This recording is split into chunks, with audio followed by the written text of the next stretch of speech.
அன்பு நண்பர்களுக்கு வணக்கம். சில கதைகள் நம்மளை ரசிக்க வைக்கும்.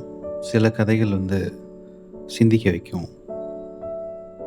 அந்த வகையில் இன்னைக்கு ஒரு கதையை படித்து முடிக்கும்போது நிறைய சிந்தனைகளை தூண்டி விடுற மாதிரியான ஒரு கதை. ஸோ அந்த கதையை கண்டிப்பாக சொல்லணும்னு தோணுச்சு. அது எந்த புத்தகத்தில் இருக்குது, அது யார் எழுதுனது, அது ஒரு சிறுகதை தான். ரொம்ப சில பக்கங்களே இருக்கிற அந்த சிறுகதை ரொம்ப எளிமையான கதை. ஒரு குழந்தைகளுக்குரிய கதைகள் மாதிரி தான் கிட்டத்தட்ட இருக்கும் படிக்கும்போது.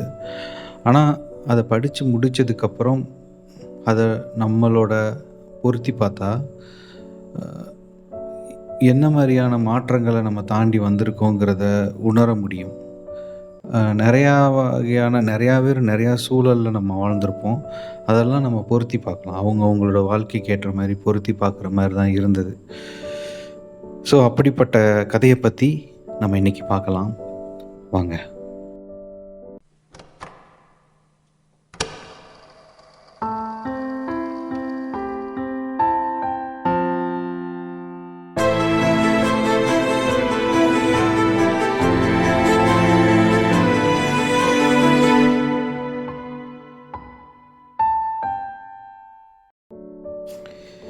இந்த கதையோட பேர் 10வது நாளில் புலிகள். இந்த கதையை எந்த புத்தகத்தில் இடம்பெற்றிருக்குன்னா, ஈராக்கின் கிறிஸ்துங்கிற ஒரு புத்தகம். இதை நிறையா ஒரு அரபு நாட்டு எழுத்தாளர்களின் சிறுகதைகள் 12 கதைகள் இதில் இருக்குது. அதில் இந்த கதையை பற்றி இன்றைக்கி பார்க்கலான்னு தோணுச்சு. முக்கியமாக இந்த அழகான மொழிபெயர்ப்பு, இந்த மொழிபெயர்ப்பு பண்ணவர் கார்த்திகை பாண்டியன். இன்றைக்கி நம்ம பார்க்க போகிற இந்த 10வது நாள் புலிகளோட கதையை எழுதியவர் யாருன்னா, சிரியா நாட்டை சேர்ந்த சக்காரியா தாமீர் அப்படிங்கிறவர் எழுதியிருக்கிறாரு.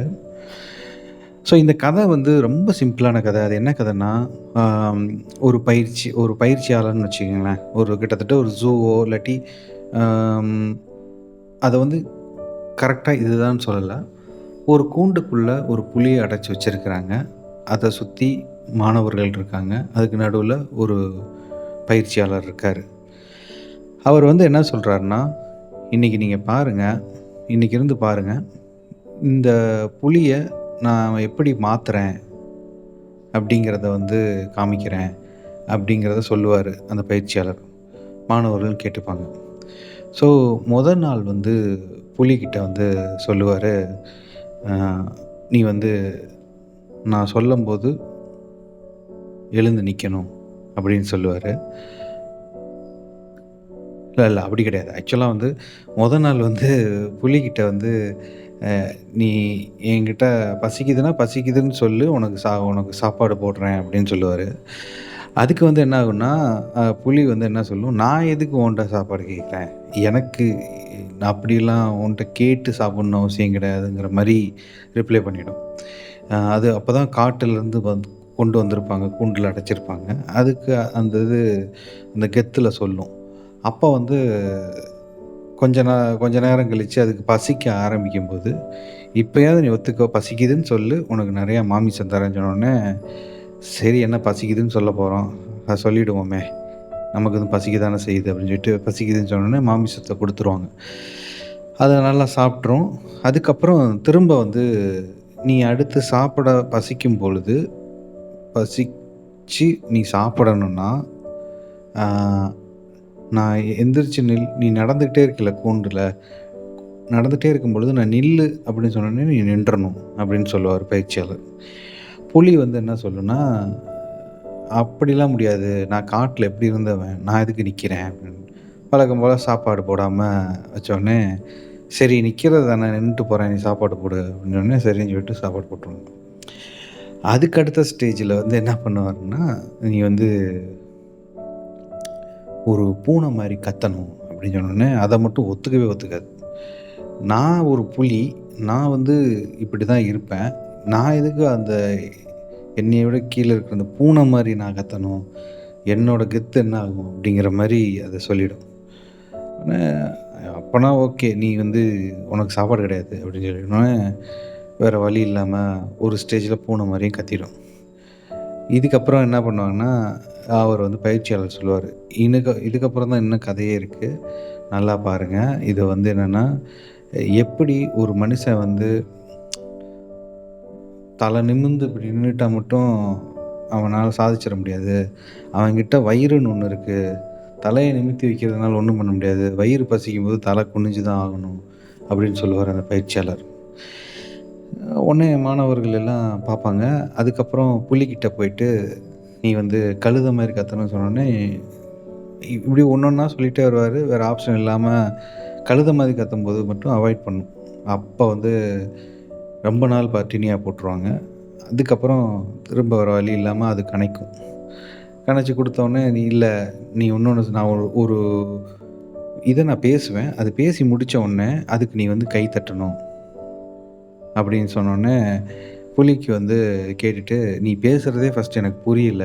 அத வச்சு நான் என்னத்த கை தட்டுறது?" அப்படின்னோனே, "உனக்கு சாப்பாடே கிடையாதுன்னு" சொல்லிருவாங்க. சரி நான் கை தட்டுறேன் அப்படின்னு சொன்னோனே, "இல்ல, இனிமேலு உனக்கு வந்து இத தான் நீ சாப்பிடணும்னு" சொல்லி புல்லு வச்சுருவாங்க. புல்லு எப்படி சாப்பிடும்? அத அவாய்ட் பண்ணிடும். ஆனா வேற வழி இல்லாம பசியினால அந்த புல்லையும் சாப்பிடும். அந்த புல்லையும் சாப்பிட்டதுக்கப்புறம் பார்த்தீங்கன்னா, அதுக்கு வந்து அ ஒரு 10வது நாள்ல வந்து அந்த மாணவர்கள், பயிற்சியாளர்கள், புலி, அந்த கூடு எல்லாம் மறைஞ்சிரும். ஆனா, அந்த ஒரு கடைசியா ஒரு வரி எழுதியிருப்பாரு. அந்த புலி வந்து ஒரு மனிதனாகவும், அ அந்த கூண்டு வந்து ஒரு நகரமாகவும், ஒரு சிட்டியாகவும் மாறிருச்சு அப்படின்னு சொல்லி அந்த கட்டுரைய வந்து முடிப்பாரு. ஸோ, அந்த புலி வந்து அந்த புலி தான் நாம. ஒரு சிட்டிசன், ஒரு குடிமகனாகவும், ஒரு சிட்டில வாழ்ற ஒரு குடிமகனா நம்ம வந்து அ இருக்கிறோம். இந்த புலி மாரி தான் இருக்கிறோம். இந்த கதை முடிஞ்சதுக்கப்புறம் நல்லா யோசிச்சு பார்த்தா, நாம எங்கேருந்து வந்தோம்? எப்படியான படைப்புல இருந்து வந்திருக்கோம்? எந்த மாரியான வரலாறுகள், காலகட்டங்களெல்லாம் தாண்டி வந்திருக்கோம்? வந்ததுக்கப்புறம் இப்ப எப்படி இருக்கோம்? அப்படிங்கிறத வந்து உணர முடியும். இத வந்து நெறையா வகையில நம்ம பொருத்தி பார்த்துக்கலாம். ஏன்னா, இது வந்து அ ஒரு மனிதகுல வரலாற்றிலிருந்தும் பொருத்தி பார்த்துக்கலாம். இது சாதாரண ஒரு புலி கதை, குழந்தைகள் கதை மாரி தோணலாம். ஆனா, ஒரு மனிதகுல வள வரலாறு படி பார்த்தோன்னா, அ ஒரு சமூகமா மாறுறதுக்கு முன்னாடி இந்த இயற்கையின் மூலமா படைக்கப்பட்டு, ஒரு வேட்டை சமூகமா மாறி, அதுக்கப்புறம் ஒரு வேளாண்மை சமூகமா மாறிட்டு, அதுக்கப்புறம் பல நாகரீக வளர்ச்சி அடைஞ்சிருக்கும். இந்த வளர்ச்சியினால ஒரு பெரிய ஒரு முதலாளித்துவம் வந்து ஆட்கொண்டிருக்கிற டைம்ல மாறிருச்சு ஒரு ஸ்டேஜ்ல. அதுக்கப்புறம் மனிதனோட அ வாழ்க்கை முறை எந்த மாரிலாம் மாறியிருக்குன்னு பார்க்கலாம். இத ரொம்ப நம்ம வந்து ஒரு ஒரு புக்குக்குள்ள வச்சு ஒரு பெரிய ம் அ அம் எப்படி சொல்றது? ஒரு ஐடியாலஜி, நெறைய கருத்துகள், நெறைய வரலாறுகள் இத வச்சு நம்ம பொருத்தி பார்க்கணும்னு அவசியமே இல்ல.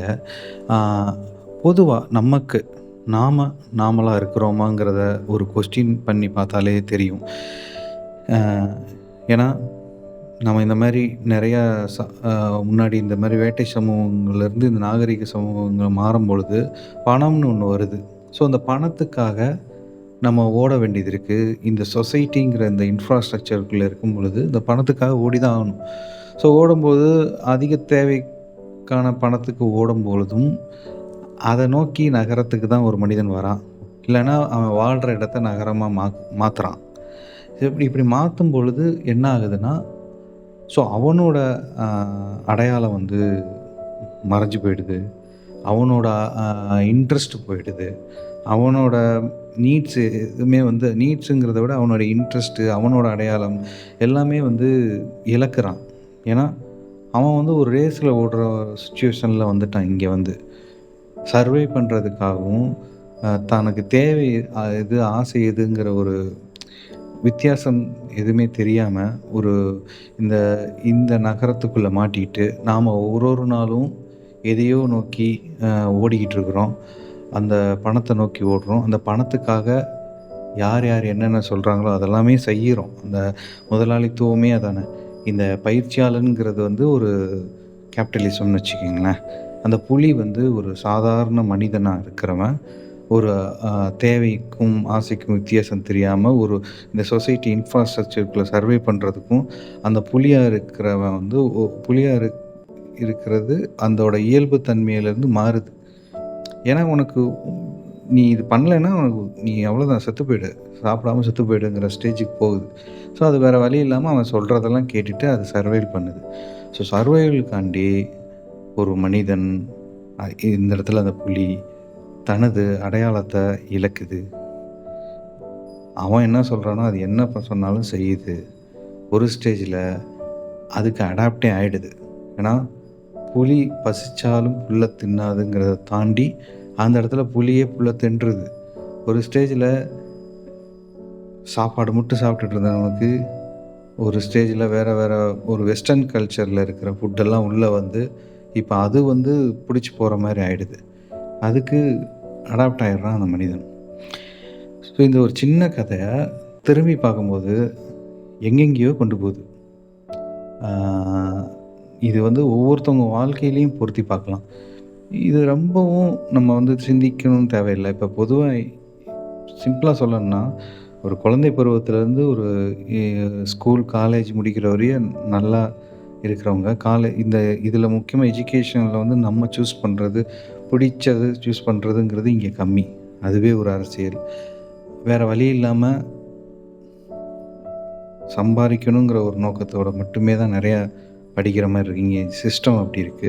ஸோ, அதுக்கடுத்து அவனுக்குன்னு ஒரு அடையாளத்த வந்து இழக்கிறான், வேலைக்கு போம்போது. அவனுக்குன்னு ஒரு ஒரு ஒரு ஒரு பேட்டியில வந்து பார்த்தீங்கன்னா, ஜெயமோகன் அவர் வந்து சொல்லியிருப்பாரு.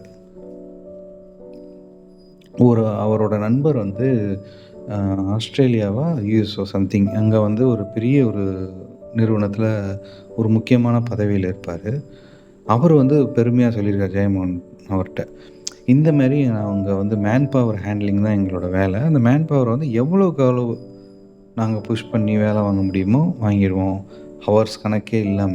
அப்படிங்கிறபோது அவர் வந்து அதுக்கு வந்து எதிர்வினை பண்ணியிருக்காரு. ஜெயமோகன் அவர் வந்து சொல்லியிருக்காரு. இந்த மாரியான ஒரு செயல் வந்து தான் வந்து எப்படி ஒரு மனிதனோட சிந்திக்கிற தன்மையையே இழக்க வைக்குது இல்லையா? அவனுக்கு வந்து ஒரு நேரமே குடுக்குறதில்ல. அவனுக்கான நேரமே குடுக்குறதில்ல. 8 மணி நேரங்கிற வேலையே தாண்டி 12 மணி நேரம், 15 மணி நேரம் ஓடுது. அது இல்லாம அங்கேருந்து போயிட்டு வர ட்ராவலிங்கு, அவன் சர்வைவலுக்கு தேவையான கன்சியூமர் பண்ற அந்த பொருட்கள வாங்குறது, இதிலேயே ஓடிருது. ஸோ அவனுக்குன்னுக்குரிய நேரங்கள், அவன் சிந்திக்கிறதுக்குன்னுக்குரிய நேரங்களே இருக்காது. ஸோ இந்த நேரத்த ஃபுல்லா திருடிருது. இந்த நிறுவனங்கள் ஆசைகள புகுத்திட்டு எல்லாமே பண்ணுது. ஸோ இதுக்கு என்ன ரீசனா இருக்கும் அப்படின்னு பார்த்தோம்னா, ஆ நமக்கு வந்து இப்ப இந்த கதைக்கும் இன்னொரு Netflixல வர ஒரு டாக்குமெண்ட்ரியும் நம்ம இந்த தடவ கம்பேர் பண்ணி பார்க்கணும். Netflixல வந்து பார்த்தீங்கன்னா, மினிமலிஸ்ட்ன்னு சொல்லி ஒரு டாக்குமெண்ட்ரி இருக்கு.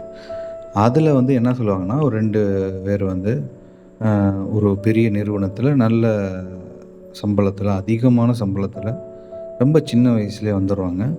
வந்து நெறைய கன்சியூம் பண்றாங்க. பொருட்கள வந்து அது யுஎஸ் பேஸ்ல அந்த டாக்குமெண்ட்ரி நடக்கும்.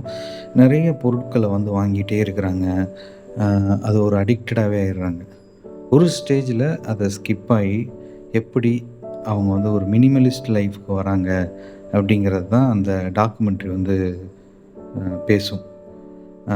என்னன்னா, அவங்க வந்து ஃபஸ்ட்டு வந்து இந்த மாரியான பொருட்கள அதிகமா வாங்கி, அந்த அட்வர்டைஸ்மெண்ட்லயும் அந்த மோகத்தில நெறையா வாங்கி, தான் யாருங்கிற ஒரு அடையாளத்தையவே வந்து நம்ம இழந்துருவோம். எப்படின்னா, நமக்கு ஒரு இன்ட்ரெஸ்ட் இருக்கும். ஆனா, இந்த சொசைட்டி நம்மள வந்து இப்படிதான் இருக்கணுங்கிற மாரியான ஒரு நிலைக்கு கொண்டு வருது. எப்படின்னா, இன்னும் சிம்பிளா சொல்லணும்னா, ஒரு ஃபேஷன் ஒவ்வொரு காலகட்டத்தில ஒரு ஃபேஷன் மாறிட்டே இருக்கும். நீங்க இப்ப இந்த காலகட்டத்தில இப்படியான வடிவத்தில இருக்கிற உடைய தான் அணிஞ்சா தான் இந்த சொசைட்டியே ஏத்துக்கும். அத விட்டுட்டு நீங்க ஒரு வேற மாரி டிஃபரெண்ட்டா போனா, உங்கள ஒரு ஏலியனா தான் பார்க்கும். அது உண்ம தானே? அதே மாதிரி நிறைய பொருட்கள வந்து அட்வர்டைஸ்மென்ட்டா குடுக்கும் பொழுது, ஆ ஒரு சில பொருட்கள் மேல அதிகமான டிமாண்ட குடுக்கும் பொழுது, அத நோக்கி மக்கள் போகும்போது, அது ஒரு ஸ்டேட்டஸா மாற ஆரம்பிக்குது. அந்த பொருள் வச்சிருக்கிறவங்களோட ஸ்டேட்டஸ் ஹைங்கிற ஒரு பிம்பத்த உருவாக்கிடுது. அத நோக்கி மக்கள் ஓடுறாங்க. ஸோ, சர்வைவல்ங்கிறத தாண்டி, இப்போ அந்த ஸ்டேட்டஸ்ங்கிற ஸ்டேஜ் போறது தான் ரொம்ப ஆபத்துன்னே சொல்லலாம். ஸோ, அந்த ஸ்டேஜ் போயிட்டு, இந்த இதுக்காண்டி உழைக்கிறது, ஓடுறது, இப்படியே ஓடி, கடைசியில தான் யாரு? நான் என்ன பிடிக்கும்? என்னோட அடையாளம் என்ன? என்னோட நீட் என்ன? எது தேவை? எது ஆசைங்கிற டிஃபரன்ஸ் தெரியாம, மனிதர்கள் வந்து ஏதோ ஒரு வட்டத்துக்குள்ள போய் மாட்டிக்கிறாங்க. இந்த டாபிக்ல வந்து பார்த்தீங்கன்னா, இந்த புத்தகத்தின் கதையும், இந்த மினிமலிஸ்ட்ங்கிற அந்த டாக்குமெண்ட்ரியும் கிட்டத்தட்ட 2யும் நம்ம அனலைஸ் பண்ணி பார்த்தா, இது வந்து ஒரு ஸ்பிரிச்சுவாலிட்டிக்குள்ளேயும் வரும். ஏன்னா, எல்லா ஒரு வெஸ்டர்ன் பிலாசபி அண்ட் ஸ்பிரிச்சுவாலிட்டி இது எல்லாமே வந்து என்ன சொல்லுதுன்னா, ஒரு மனிதன் அ இயற்கையிலிருந்து விலகி ஒரு சமூக வட்டத்துக்குள்ள போக போக தான் தன்னை வந்து இழந்துடுறான். இயற்கையிலேருந்து பிரிஞ்சு வந்துடுறான். ஸோ பிரியறது தான் அந்த பிரிஞ்சு போகிறது தான் ஸ்பிரிச்சுவாலிட்டியிலேருந்து விலகி வர்றது. திரும்ப அந்த ஸ்பிரிச்சுவாலிட்டிங்கிறது அந்த இயற்கையை நோக்கி நம்ம வந்து உடலையும் மனதையும் கொண்டு போகிறது தான் ஸ்பிரிச்சுவாலிட்டிங்கிறதையும் புரிஞ்சுக்கலாம். நோ தெய் செல்ஃப் தான் யாருங்கிறத தெரிஞ்சுக்கிறது. தான் யாருன்னு தெரிஞ்சுக்கிறதுனா இந்த தாட்ஸு, இந்த திங்கிங்கு எதுக்காண்டி ஓடிட்டுருக்கோம், அதெல்லாம் தாண்டி தாண்டி தாண்டி தாண்டி இதெல்லாம் அடைய ஓடும்போது நிறையா தாட்ஸு, நிறையா ஆசைகள் இது எல்லாத்தையும் கொஞ்சம் கொஞ்சமாக இதெல்லாம் ரெடியூஸ் பண்ண தான் அடுத்து வந்து அந்த ஸ்பிரிச்சுவாலிட்டிங்கிற அந்த ஜோனுக்குள்ளே நம்ம போக முடியும். ஏன்னா குழந்தையா இருக்கும் பொழுது பியூரிட்டியாக இருக்கிற அந்த மனசு வளர வளர இந்த சொசைட்டிக்குள்ளே போயிட்டு அது ரொம்ப பொல்யூட் பண்ணிக்குது மனசை. ஸோ கிட்டத்தட்ட இது ஸ்பிரிச்சுவாலிட்டி சம்மந்தமான ஒரு டாப்பிக்கும் கூட தான். ஸோ ஃபைனலாக வந்து பார்த்திங்கன்னா, நான் யார்? நான் நானாகவே இல்லையே அப்படிங்கிற ஒரு கொஸ்டின் வருது. ரொம்ப ரிலாக்ஸ்டாக யோசித்து பார்த்தா, நான் யார்? இப்போ என்னையே நான் எனக்கு கேட்டுக்கிட்டேன்னா, நான் வாங்குகிற சம்பளம் தான் நானா? இல்லை என்கிட்ட இருக்கிற பொருளை வச்சு தான் என்னை பார்க்குறாங்களா அதுதான் நானா? இல்லை என்னோடய உறவுகள், என்னோடய அடையாளம், இனம் அப்படிங்கிறத வச்சு தான் அது நானா? இந்த மாதிரி நிறையா கேள்விகள் கேட்டுகிட்டே போகலாம். நல்லா பார்த்தீங்கன்னா இது எதுவுமே நீங்கள் கிடையாது. ஜெ. கிருஷ்ணமூர்த்தி ஒரு இடத்துல சொல்லியிருப்பார், ஒரு அடர்ந்த காட்டில் ஒரு தன்னந்தனியாக ஒரு இரவு நேரத்தில் நீங்கள் தனித்து இருக்கும் பொழுது நீங்கள் யார், நீங்கள் எப்படி இருப்பீங்களோ அதுதான் நீங்கள் அப்படிங்கிறத சொல்லியிருப்பார். அதுதான் உண்மை. இது எல்லாமே ஒரு ஏரியா, ஒரு ஜோன், அதுக்குள்ளே இருக்கிறோம். சொசைட்டிங்கிறதுக்குள்ளே அதுக்குள்ளே இருக்கிறோம், அவ்வளோதான். ஆனால் நீங்கங்கிறது நீங்கள் மட்டும்தான். உங்கள் உறவினர்கள், உங்கள் கூட இருக்கிற உறவுகள் அது நண்பர்கள் யாருமே எதுவுமே கிடையாது. தனியாக இருக்கும்போது நீ என்னவோ அதுதான். ஸோ அப்படி இருக்கிற நாம் எது வேணும் எது வேணாங்கிற அந்த ஒரு புரிதலுக்கு வர்றது ரொம்ப முக்கியம். இந்த மினிமலிஸ்ட்டில் ஓப்பனாக சொல்லணும்னா இப்படி தான் இருக்கணுங்கிற அவசியமும் கிடையாது. அது அவங்கவுங்களோட தேர்வாக தான் இருக்கணும். இப்படி தான் இருக்கணும்னு அவசியம் கிடையாது. எப்படி வேணாலும் இருக்கலாம். ஆனால் இப்படி இருந்தால் ஓரளவு மனசை பொல்யூட் பண்ணிக்காமல் நம்ம வந்து இந்த ஸ்பிரிச்சுவல் ஜோனுக்குள்ளேயும் போகலான்னு தோணுது. இந்த இந்த ஆக்சுவலாக இந்த டாக்குமெண்ட்ரிலேயே சொல்லியிருப்பாங்க. ஃபைனலா அவங்க என்ன எதை நோக்கி வருவாங்கன்னா, நமக்கு தேவை வந்து ஒரு கன்சியூம் பண்ணுறது கிடையாது. ஒரு கம்யூனிட்டி வேணும். அதாவது ஒரு ஒரு பேஷன் வேணும். அந்த பேஷனை நோக்கி போனாலே மற்றது எல்லாமே அ பெரிய விஷயமா இருக்காது. இந்த பொருட்கள் எல்லாமே பெரிய விஷயமா இருக்காது. அதாவது வாங்குறது மட்டும் இல்ல, குடுக்குறதும் அப்படிங்கிறது. அந்த நோக்கி நம்ம போனாலே இதெல்லாமே வந்து டைல்யூட் ஆயிரும், மறைஞ்சிரும். இப்ப ஒரு நமக்கு ஒரு கோல் நம்மளே வச்சுக்கிறோம். அ ஒரு ஒரு லைப்ரரின்னு ஆரம்பிச்சு, அத வந்து அதில நெறையா பேர படிக்க வைக்கணுங்கிற ஒரு கோல் பண்ணி, அத நோக்கி மட்டும் நம்ம போயிட்டே இருந்தோம்னா, அந்த புத்தகத்த நெறையா பேத்துக்கு படிக்க வைக்கிறது, ஏதோ ஒண்ணு. இது சும்மா ஒரு எக்ஸாம்பிள் சொல்றேன். அது மாரி போயிட்டே இருந்தோம்னா, அத நோக்கியே நம்ம செயல் இருக்கும் பொழுது, மத்த இந்த தேவையற்ற அ கம்பேரிசன், தேவையற்ற கன்சியூம் பண்றது, இது எதுவுமே இருக்காது. அதான் அதில என்ன சொல்லுவாங்கன்னா, கன்சியூம் கன்சியூம் பண்றத விட கம்யூனிட்டி தான் முக்கியம். டேக்கிங்கை விட கிவிங் தான் முக்கியம். ஸ்டஃப்பை விட பீப்புள் தான் முக்கியம். இந்த மாரி வந்து சொல்லியிருப்பாங்க. ஸோ உங்களுக்குன்னு ஒரு பேஷனை வந்து வச்சுட்டு, அதை நோக்கி நம்ம பயணப்பட்டாலே, அதுவே ஒரு ஸ்பிரிச்சுவாலிட்டி, மினிமலிசம். ஸோ இந்த ஒரு கதை வந்து எதர்ச்சியா படிக்கும்போது நிறையா கேள்விகளையும், நம்மளை நாமே நிறையா ஒரு அந்த கதையோட பொருத்தி பார்க்குறதுக்கும் ரொம்ப உபயோகரமாக இருந்துச்சு. கண்டிப்பா.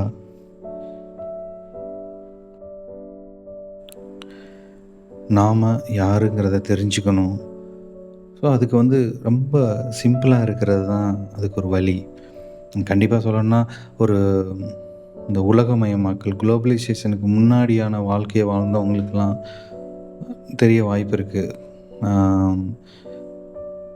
எவ்வளோ ஒரு எளிமையான வாழ்க்கையா வாழ்ந்திருக்கோன்ட்டு. ஏன்னா, அப்போ வந்து ஒரு மொபைல் ஃபோன் கிடையாது, டெலிஃபோன் கூட கிடையாது, டிவியே கூட நிறையா இருந்திருக்காது. அப்போ தான் வர ஆரம்பிச்சிட்டு இருந்தது. ஸோ அப்போ வந்து ஆப்ஷன்ஸ் கம்மியாக இருக்கும்போது, அது ஒரு அழகான நாட்களாகவே இருந்தது. இப்போ வந்து ஒரு ஓடிடி பிளாட்ஃபார்மை எடுத்துகிட்டு அதில் எந்த சேனலை சூஸ் பண்ணுறது, அதில் எந்த படத்தை சூஸ் பண்ணுறது, என்ன கேட்டகரி படத்தை சூஸ் பண்ணுறதுன்னு சூஸ் பண்ணுறதே ஒரு படம் பார்க்குற டைம் ஆகுது. ஆனால் ஆப்ஷன்ஸ் கம்மியாக இருக்கும்போது, இந்த ஒரு தேவையற்ற ஒரு டிசிஷன் மேக்கிங்க்கு போகவே தேவையில்ல. அது ஓடும், அதை பார்ப்போம். ஸோ சிம்பிளாக இருக்க முடிஞ்சது. குளோபலைசேஷனுக்கு முன்னாடி அவ்வளோ அழகாக இருந்தது. அதுக்கப்புறம் நிறையா பண வரவுகள் வரும்பொழுதும், நிறையா இப்போ வந்து எக்ஸாம்பிள் இப்போ ஒரு பிரியாணி வந்து முன்னாடி வந்து குவார்டர் பிரியாணின்னு சொல்லி ஒன்று கொடுப்பாங்க. ரொம்ப சின்ன சைஸில் தான் ஒரு கப்பு மாதிரி இருக்கும். அதில் வச்சுட்டு போவாங்க. அதை சாப்பிட்டு முடிச்சுட்டு சின்ன வயசில் சாப்பிட்டு முடிக்கும் பொழுது, அது அப்பயே பத்தாது. ஆனால் அந்த ருசி வந்து அந்த அரை குறையா சாப்பிட்டுட்டு போகிறது தான் அழகே. திரும்ப அதை சாப்பிட்ணுங்கிற ஒரு ஏக்கத்தோடயே அடுத்த நாட்களை வந்து அதுக்காண்டி வெயிட் பண்ணுறதே ஒரு அழகு. காத்திருப்பதும் ஒரு அழகாக இருக்கும் அந்த நாட்கள். நான் இப்போ வந்து இதில் நெகட்டிவ் கிடையாது. இதில் நிறையா பாசிட்டிவ் இருக்குது. நிறையா என்டர்டெயின்மெண்ட் இருக்குது. நிறையா நாலேஜ் இருக்குது. ரெண்டையுமே பேலன்ஸ்டாக எடுத்துக்கணும். ஆனால் இது நம்ம இப்போ இன்பேலன்ஸ்டாக இருக்கிற மாதிரி தோணுது. நான் என்ன மாதிரியான படங்கள் பார்க்கணும், எந்த வீடியோ பார்க்கணுங்கிறத வந்து அந்த அப்ளிகேஷன் டிசைட் பண்ணுது. அல்காரிதம் டிசைட் பண்ணுது. பகவத்கீதை சொல்கிற மாதிரி, நீ எதை நினைக்கிறாயோ அதுவாக மாறிறாய்ங்கிற மாதிரி, நான் என்ன சர்ச் பண்ணுறேனோ அது மாதிரியான ரிசல்ட்டாக அது கொடுக்குது. அது அல்காரிதமே பகவத்கீதையிலேருந்து எடுத்து கொடுத்த மாதிரி இருக்குது. அந்த மாதிரி அந்த சர்ச்சை வச்சு அதுவே கொடுக்குது. அதிலே அடிக்ட் ஆகிடுறோம். ஸோ கண்டிப்பாக இது வந்து இந்த ஒரு கதை ரொம்ப ஒரு முக்கியமான கதையாக பட்டுச்சு. ஸோ சிம்பிளாக வாழலான்னு தோணுது. நானாக நான் இல்லைங்கிறது மட்டும் தோணுது. ஸோ நீங்களும் நீங்களாக மாறுங்க. உங்களோட பழைய காலங்கள நெனச்சு பாருங்க. உங்களோட எது தேவை, எது ஆசைங்கிறத வந்து கொஞ்சம் நோட் பண்ணி எழுதி, அத கொஞ்சம் ஃபாலோ பண்ணலாம். ஒரு நாள் வந்து லீவ் போட்டுட்டு, சிம்பிளா இப்ப பைக்கு, காரு இந்த மாரி எதுவும் எடுக்காம, பஸ்ஸில ட்ராவல் பண்ணலாம். ஏதோ ஒரு இடத்துல போயிட்டு, சின்னதா சாப்ட்டுட்டு, சிம்பிளா இந்த இடத்துக்கு தான் போறோம்னு இல்ல. எளிமையா எந்த ஒரு திட்டமும் இல்லாம, ஏதோ ஒரு பயணப்பட்டுட்டு, நெறைய மனிதர்கள பார்த்துட்டு, முடிஞ்சா சோலோவா ஒரு ட்ராவல் வந்து போங்க. ரொம்ப உபகரணங்கள், முக்கியமா மொபைல் இதெல்லாம் இல்லாம ரொம்ப மினிமலிஸ்ட்டா போயிட்டு, நெறையா பழைய நினைவுகளோடையும் இருந்துட்டு வந்தாலே நிம்மதியா இருக்கும். ஸோ ஒருத்தவங்களுக்கு ஒரு சூழல் இருக்கும். ஒரு வகையான தேவைகள் இருக்கும். மீன்ஸ் தேவைகள்னா, ம் ஒரு சிலர் வீட்டுக்குள்ளேயே இருந்துட்டு ஒரு சின்ன ஒரு ரேடியோ போதும். அவங்களுக்கு அதுவே அ அதுவே போதும். ஒரு ஒரு பெட்ஷீட் இருக்கும், தலகாணி இருக்கும், பக்கத்தில ஒரு ரேடியோ இருக்கும். அவ்வளோதான் போதும். நான் ரெகுலரா ஒரு இடத்துக்கு போவேன். ஒரு ஒரு வாக்கிங் போற இடத்துல வந்து பார்த்தீங்கன்னா, ஒரு பெரியவர் இருப்பாரு. அவரு கூட பேசுவேன். அவரு எனக்கு யாருன்னே தெரியாது. நடந்து போம்போது ஒரு நாள் சிரிச்சேன். அவரும் சிரிச்சாரு. இந்த ஏரியாவான்னு கேட்டேன். அந்த ஏரியாவ டிஸ்கஸ் பண்ணோம். அவரு ஏதோ திருவண்ணாமலையிலேருந்து வந்து இங்க வேலை பார்க்குறாரு அந்த பில்டிங்க்கு. அவரு டெய்லியும் பார்க்க ஆரம்பிச்சு, டெய்லியும் பேசுவோம். சாப்பிட்டீங்களா? என்னன்னு கேட்டுப்போம். இந்த ஆடி மாசம் நான் குலதெய்வ கோயிலுக்கு போறேன்னு இப்ப சொல்லிட்டு போனாரு. இதேமாரி ஒரு தடவ வந்து குற்றாலத்தில வந்து யாருன்னே தெரியாது அவரு. அந்த ஒரு மேன்ஷன்ல வேலை பார்த்துட்டு இருந்தவரு. அவர் வந்து ரொம்ப நேரம் பேசிட்டு இருந்தாரு. இன்னும் வந்து என்னோட சார்ஜ் கேபிள் வந்து பார்த்தீங்கன்னா, ஒரு மாரி பிஞ்சு பிஞ்சு உள்ள இருக்கிற வயர்லாம் வர மாரி இருந்தது. அதோட செலோஃபேன் டேப்ப சுத்தி அவர் ரெடி பண்ணி பேசிட்டே ரெடி பண்ணி குடுத்தாரு. "இப்படி வைங்க நல்லாயிருக்கும்ன்ட்டு." இன்ன வரையும் அந்த செலோஃபேன் டேப் நல்லா இருக்கு. அந்த அந்த கேபிள் நல்லாயிருக்கு. அது மேல அந்த டேப் இன்னும் இருக்கு. அத பார்க்கும்போதெல்லாம் அவர் நினைவு வருது. அவர் யாருன்னே தெரியாது. ஸோ இந்த மாரி மனிதர்களோட பேசுறது வந்து அதுவும் புது இடங்கள்ல போயிட்டு பேசுறதுங்கிறதே ஒரு நல்ல அனுபவம்.